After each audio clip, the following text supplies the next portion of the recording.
चूल लाडकी सासरची ही माझी पहिली फिल्म. मामांनी माझ्या सासऱ्यांचं कॅरेक्टर केलं होतं. मामांनी खूप सपोर्ट केला या फिल्मच्या वेळेला, कारण मी एवढी रॉ होते. कॅमेरा फेसिंग काय कसं करायचं असतं, काय असतं, ही काही मला जाणीवच नव्हती हं, त्यावेळेला.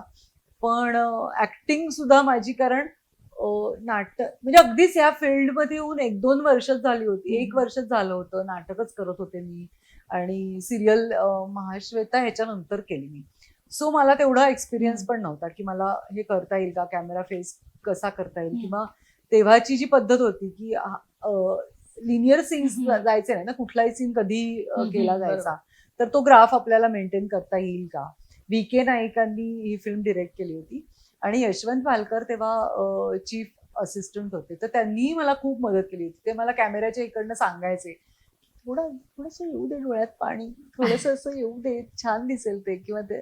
तर असं खूप छान टीम जमली होती.